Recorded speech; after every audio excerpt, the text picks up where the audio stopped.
নাকের পলিপ, যেটি আমরা অনেক ক্ষেত্রে কিন্তু ছোটদের এবং বড়দের হয়ে থাকে, সেটি কিন্তু আমরা দেখি। এক্স্যাক্টলি, এটার সাথে আসলে খুবই সম্পৃক্ত বিষয়টা, কারণ নাক বন্ধ থাকলে রোগীরা এসে আমাকে বলে স্যার আমার পলিপাসের সমস্যা আছে, মানে রোগীদের কমপ্লেইন হচ্ছে নাক বন্ধ থাকা মানে নাকের পলিপ। তো আমরা এই কথাগুলো শুনতে অভ্যস্ত এবং তখনই আমরা নাকটাকে প্রথমে দেখি। তো আমাদের সাধারণ জনগণ পলিপ বলতে যেটা বোঝে, ওরা আয়নার সামনে যেয়ে নাকের ভেতরের যে মাংসপিণ্ডগুলো সেটাকে দেখে প্রথমে। তো এটা যখনই একটু অ্যালার্জির কারণে একটু ফুলে যায়, এটাকেই ওরা বলছে পলিপ, পলিপাস। হ্যাঁ, এবং এটাই বদ্ধমূল ধারণা মানুষের, কিন্তু পলিপ জিনিসটা কিন্তু সেটা নয়। পলিপের উৎপত্তি ম্যাক্সিমাম ক্ষেত্রে আমাদের সাইনাস থেকে আসে। মানবদেহে ডানে এবং বামে আছে ম্যাক্সিলারি সাইনাস, যে মুখমণ্ডলের, তারপরে ভেতরে নাকের ভেতরের দিকে রয়েছে এথমার্ড সাইনাস, তারও ভেতরে রয়েছে আমাদের স্পেনোডাল সাইনাস, এবং কপালের দিকে রয়েছে ফ্রন্টাল সাইনাস।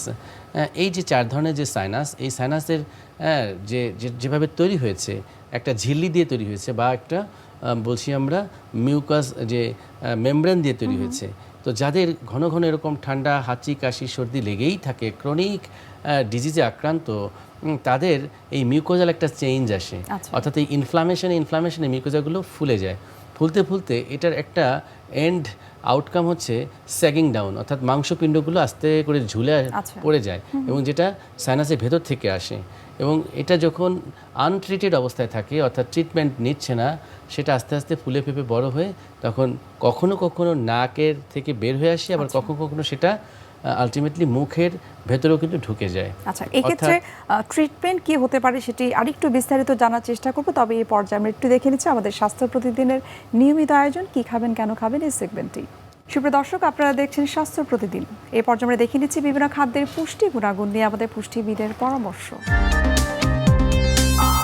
গলা ভালো রাখার খাবার, জি এটা খুবই ইম্পর্ট্যান্ট একটা বিষয়, কারণ একজন মানুষের কণ্ঠস্বরের উপর কিন্তু অনেক কিছু ডিপেন্ড করে, চাকরির ক্ষেত্রে এবং বিভিন্ন ক্ষেত্রে। যদি আপনার কণ্ঠস্বর ভালো হয় এবং আপনার গলা যদি ভালো থাকে, তাহলে কিন্তু আপনি ইজিলি সব কাজ করতে পারবেন। সবার প্রথমে বলবো যে গলা খারাপ হয় কেন, বিভিন্ন কারণে হতে পারে। যেমন অনেকের যদি হাইপোথাইরয়েডিজমের প্রবলেম থাকে, তাহলেও কিন্তু গলার সমস্যা থাকতে পারে। আবার হাইপার থাইরয়েডিজমের প্রবলেম থাকলেও এই সমস্যাটা হতে পারে, বিশেষ করে মুখ ফোলা ভাবটা থাকে।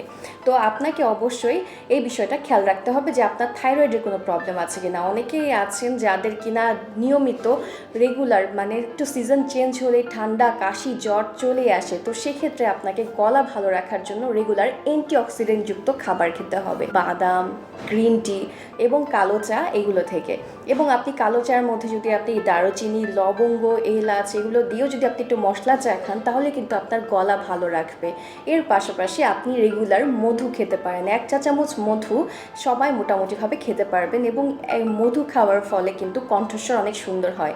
আর মধু কোন সময় খাবেন, এটা যে কোনো সময় খেতে পারেন, সকালেও খেতে পারেন, আবার কিনা ঘুমানোর আগেও খেতে পারেন। মধুতে আছে জিঙ্ক নামক অ্যান্টিঅক্সিডেন্ট, যা রোগ প্রতিরোধ ক্ষমতা বাড়ায় এবং গলাকে ভালো রাখতে সাহায্য করে। আর গলা ভালো রাখার জন্য আপনাকে অবশ্যই ঠান্ডা পানি, আইসক্রিম এগুলো অ্যাভয়েড করতে হবে। অনেকে আছেন যে প্রচুর পরিমাণে আইসক্রিম খেতে পছন্দ করেন, যেহেতু গরম আসছে ফ্রিজ থেকে ডিরেক্ট ঠান্ডা পানি নিয়ে সেটা পান করেন, সেক্ষেত্রে কিন্তু এটা ক্ষতির কারণ হয়ে দাঁড়ায়। তাই অবশ্যই এই বিষয় থেকে দূরে থাকতে হবে, এবং রেগুলার আপনি চেষ্টা করবেন যে কোনো 2 থেকে 3 সময়ে 1 গ্লাস করে হালকা কুসুম গরম পানি পান করা। এতে করে কিন্তু আপনার গলাটা খুব ভালো থাকবে।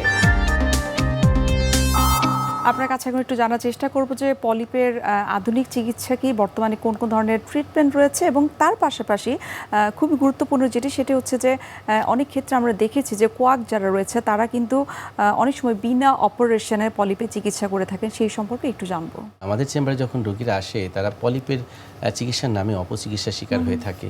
তো তারা মূলত যেই কাজটি করে থাকে, আসলে যারা কোয়াক বললেন, তারা আসলে না জেনেই কাজটা করে থাকেন। তারা যেটা শিখেছে এটা হচ্ছে গুরুবিদ্যা টাইপের, তারা তার সিনিয়রের কাছ থেকে যেটা, এবং বংশ পরম্পরা কিন্তু এই চিকিৎসাটা চলে এসছে। সে শিখেছে আরেকজনের কাছ থেকে, সেটা অ্যাপ্লাই করছে। ওরা যেটা করে এক ধরনের কেমিক্যাল এজেন্টস ব্যবহার করে, যেটা আসলে কখনো কখনো এই যে কাঠি আছে না, কটন বাডের মাথায় লাগিয়ে, এই যে যেটা বলেছিলাম যে পলিপ হয়েছে, আসো তো পলিপের ট্রিটমেন্ট করে দিই বিনা অপারেশনে, সেটা কি ওরা ওই টার্বিনেটগুলোর মাঝে ওই কেমিক্যালটা লাগিয়ে দেয়। তো এটা একটা করসিভ এজেন্ট। এটা লাগালে হয় কি, আস্তে আস্তে ওটার মিউকোজাটা বার্ন হয়ে যায়, বার্ন হয়ে একটা পর্যায়ে খসে পড়ে, এবং খসে পড়লে টার্মিনেট তো নাই, তো জায়গাটা বেড়ে গেল, বাতাস ঢুকতে এবং বের হতে কোনো সমস্যা হবে না, পেশেন্ট খুব আরাম পাবে। কিন্তু হিতে বিপরীত যেটি ঘটবে, টার্বিনেটটা কিন্তু একটা ভাইটাল স্ট্রাকচার মানবদেহের।